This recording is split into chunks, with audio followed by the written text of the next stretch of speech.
তো গাইজ আজকে আমি আপনাদের এমন একটা জিনিস দেখাবো যেটা কম্পিউটার বা ডিজিটাল মেশিনের সাহায্যে যেভাবে কাঠের নকশা ডিজাইন করা হয়। তো এটা আপনাদের খুব কাছ থেকে দেখাবো। আসলে এই নকশা ডিজাইন যদি মানুষরা হাতে তৈরি করতে চাইতো তাহলে মানুষদের কিন্তু সময় লাগতো এক একটা ডিজাইন তৈরি করতে 1 মাস বা 2 মাস, তারপরেও তৈরি করতে পারতো না এত সুন্দর ডিজাইন। তো এই সুন্দর ডিজাইনটাই আমাদের আধুনিক যে মেশিনগুলো তৈরি হয়েছে, বিদেশি মেশিন, যেটা সাহায্যে কম্পিউটারের সাহায্যে ডিজাইন বসায় সেটা কিন্তু কাজ করানো হচ্ছে। তো পাশে দেখতে পাচ্ছেন, দেখুন কিভাবে আমাদের ডিজাইন গুলো করানো হচ্ছে, সেগুলো কাছ থেকে আপনাদেরকে দেখাবো। তো আপনাদেরকে বলতে চাই, আসলে আগেও বলেছি, এই যেভাবে মেশিন দিয়ে সেটা তৈরি করা হচ্ছে এটা কিন্তু মানুষ দাঁড়িয়ে থেকে হাতের সাহায্যে করতেছে, মানে মেশিনের সাহায্যে করতেছে হাত দিয়ে। এটা কিন্তু মানুষ হাতে করে করবে না। আসলে দেখতে পাচ্ছেন এই যেখানে সিস্টেম ইউনিটে একটা রিমোট রয়েছে, তো রিমোটে সব কাজগুলো দাগগুলো সব দেখিয়ে ম্যাপ করে নিল এবং এই যে দাগগুলো দিয়ে ম্যাপ করে নেওয়া হচ্ছে। তারপরে কিন্তু ঘরে মানে মেশিনের পেছনেই কিন্তু কম্পিউটার রয়েছে, কম্পিউটার থেকে আর কি আর্ট দেওয়া হবে। কম্পিউটার থেকে যে আর্টটি দেওয়া হবে এখানে কিন্তু সেটাই তৈরি হবে আর কি। অলরেডি কিছু ম্যাপ দিয়েছে, কাজ শুরু করেছে মেশিনে। এখানে কিন্তু একটা উলট পালট কাজ হবে না, অলরেডি মেশিনটা স্ক্যান করে নিয়েছে। নতুন করে আবার দেখতে পাচ্ছেন মেশিনের কাজ মেশিন শুরু করেছে। প্রথমে ছবি আঁকাই নিয়েছে এবং এই কার্ডটি কিন্তু একেবারেই বলতে গেলে মানে সাধারণ একটা কার্ড, ঠিক আছে, জাস্ট একটা কার্ডের একটা অংশ। তো এটাতে সব কিছু সুন্দর মতন করে আপনার চেঁচে চুচে একেবারে সমান করে সৌন্দর্য করে এখানে দেওয়া হয়েছে। যা করবে সব মেশিনে সুন্দর ডিজাইন করে দেবে। এই ডিজাইনটা হয়তো বা কোনো খাট পালঙ্গ বা অনেক আলমারি অনেক কিছুতে হয়তো বা এই ডিজাইনটা ব্যবহার করা হয়।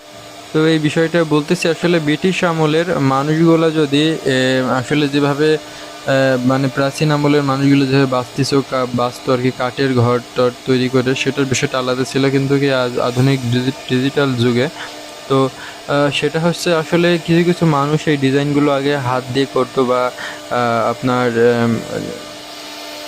হাতুল পিটিয়ে এবং বিভিন্ন টাইপের ডিজাইন করার চেষ্টা করতো। তো সেক্ষেত্রে একটা ডিজাইন করতে গেলে প্রচুর পরিমাণ সময় লাগতো। আর এখন কম্পিউটারের সাহায্যে মনে হচ্ছে কলমের মতন ছবি আঁকলে যেভাবে ডিজাইনগুলো আসলে করা সম্ভব, আসলে সেভাবে ডিজাইনটা করতেছে চোখের সামনে মেশিনে। কত সুন্দর একটা ফুলের একটা ডিজাইন, একটা আর্ট বানিয়ে।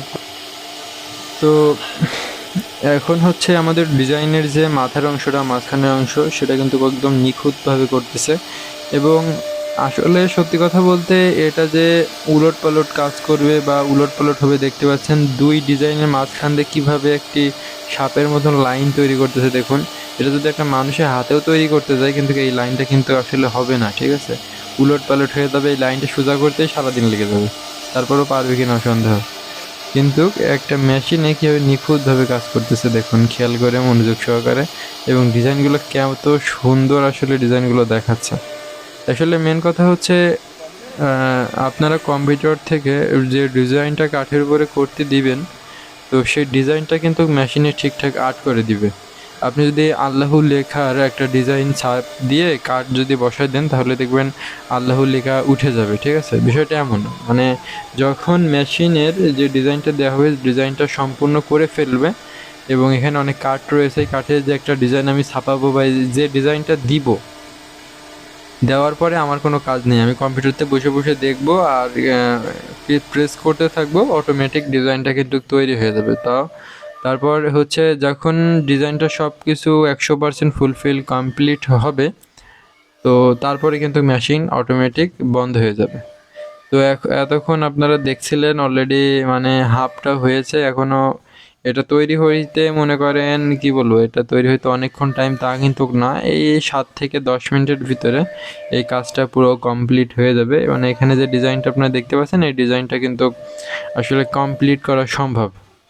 তো সেটাই দাঁড়িয়ে দাঁড়িয়ে দেখতেছিলাম এবং ভাবলাম যে আমার যারা দর্শকরা আছেন, আমি যেহেতু আপনাদের উদ্দেশ্যে ভিডিও বানাচ্ছি, সবাই যেন ভিডিওটা দেখে আসলে অনেক কিছু জানতে পারে, শিখতে পারে। যারা জানেন